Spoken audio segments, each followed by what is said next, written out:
but in making these changes, you still need those experienced longtime workers until they're ready to retire. They're still there. Right. Those that are there are there.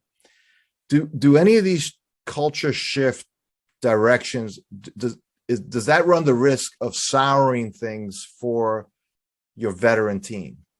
No, because the thing is that when you take a look at ways to take advantage of that experience, because a lot of times in manufacturing, you have the more tenured workers saying, well, why should I be friends with these newbies? I mean, they're just going to be gone in 6 weeks anyway.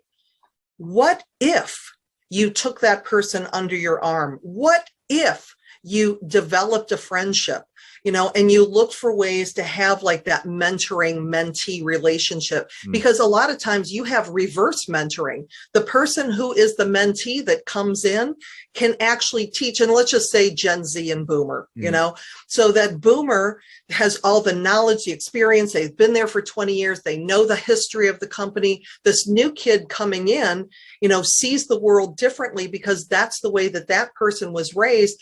But you put the two of them together, and not only does this Gen Z get to learn, oh, this is how the company founded. Oh, this is why, that history behind it.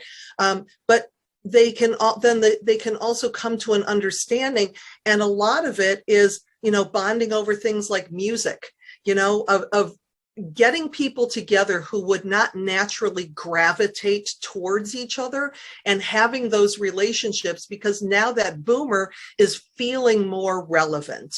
I remember several years ago when my husband started reporting for the first time in his job to two people who were younger than him. And it was really tough. He was feeling irrelevant.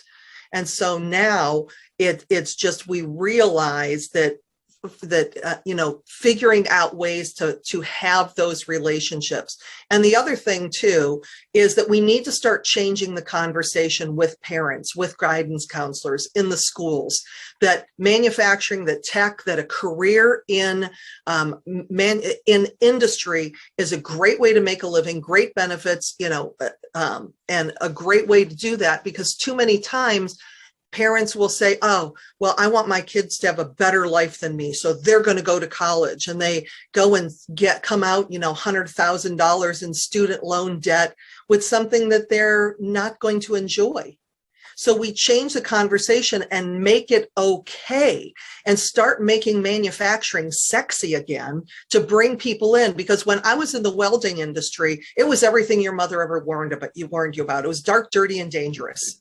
And now I go into, I go into these shops, and it's like, it's clean, it's bright, it's cool. Mm-hmm. And a lot of people still have the vision of manufacturing that it was 20 years ago, not what it is today. And we need to change that conversation.